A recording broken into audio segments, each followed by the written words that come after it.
आज मैं श्रीमद् भागवत महापुराण के तृतीय स्कंद के 24वां अध्याय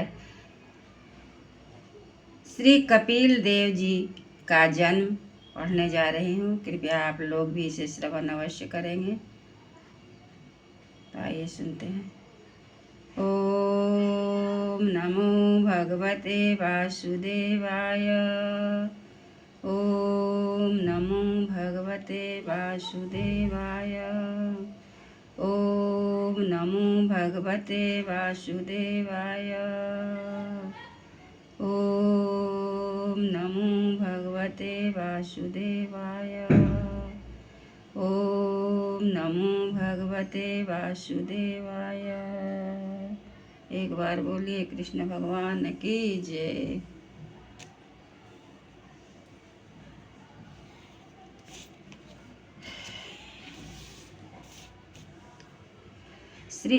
श्री मैत्रेय जी कहते हैं, उत्तम गुणों से सुशोभित मनु कुमारी देवहूति ने जब ऐसी वैराग्य युक्त बातें कही, तब कृपालु कर्दम मुनि को भगवान विष्णु के कथन का स्मरण आया और उन्होंने उससे कहा। कर्दम जी बोले, दोष रहित राजकुमारी, तुम अपने विषय में इस प्रकार खेद न करो। तुम्हारे गर्भ में अविनाशी भगवान विष्णु शीघ्र ही पधारेंगे। प्रिय, तुमने अपने अनेक प्रकार के व्रतों का पालन किया है, अतः तुम्हारा कल्याण होगा। अब तुम संयम, नियम, तप और दान आदि करती हुई श्रद्धा पूर्वक भगवान का भजन करो।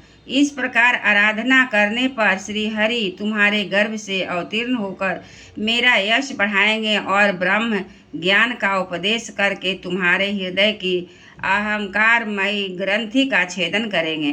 श्री मैत्रेय जी कहते हैं, विदुर जी प्रजापति कर्दम जी के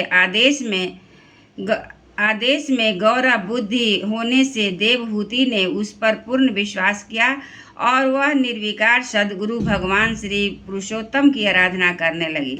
इस प्रकार बहुत समय बीत जाने पर भगवान मधुसूदन कर्दम जी के वीर्य का आश्रय ले उसके गर्भ से इस प्रकार प्रकट हुए जैसे काष्ठ में से अग्नि।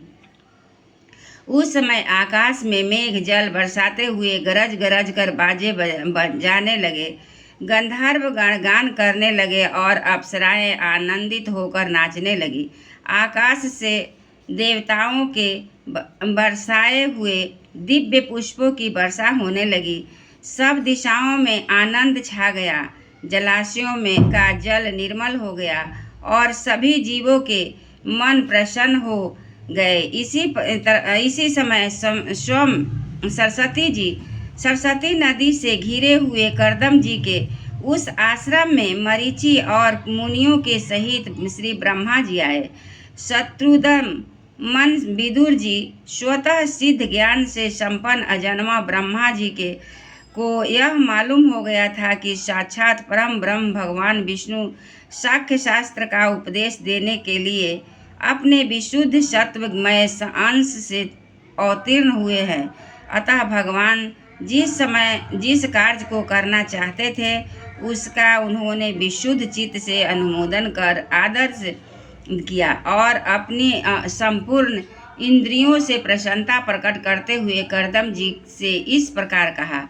श्री ब्रह्मा जी ने कहा, प्रिय कर्दम, तुम दूसरों को मान देने वाले हो। तुमने मेरा सम्मान करते हुए जो मेरी आज्ञा का पालन किया है, इससे तुम्हारे द्वारा निष्कपट भाव से मेरा पूजा संपन्न हुआ है।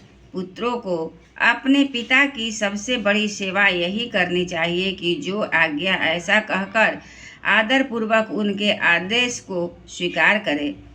बेटा, तुम सभ्य हो। तुम्हारी ये सुंदर कन्याएं और अपने वंशों का इस सृष्टि को अनेक प्रकार से बढ़ाएगी। अब तुम इन मरीचि और मुनिवरों को इनके स्वभाव और रुचि के अनुसार अपनी कन्याएं समर्पित करो और संसार में अपना सुयश फैलाओ। मुने, मैं जानता हूँ जो संपूर्ण प्राणियों की निधि है, उनके अभीष्ट मनोरथ पूर्ण करने वाले हैं, वे आदि पुरुष श्री नारायण ही अपनी जोग माया से कपिल के रूप में अवतीर्ण हुए हैं।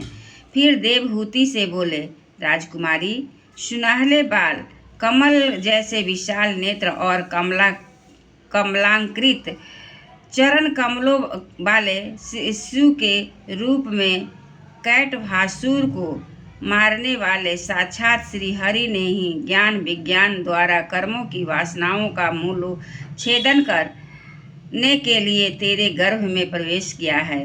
वे अविद्या जनित मोह की ग्रंथि को काटकर पृथ्वी में स्वच्छंद विचरेंगे। ये सिद्ध गणों के स्वामी और सांख्याचार्य भी माननीय होंगे। लोक में तेरी कीर्ति का विस्तार करेंगे और कपिल नाम से विख्यात होंगे।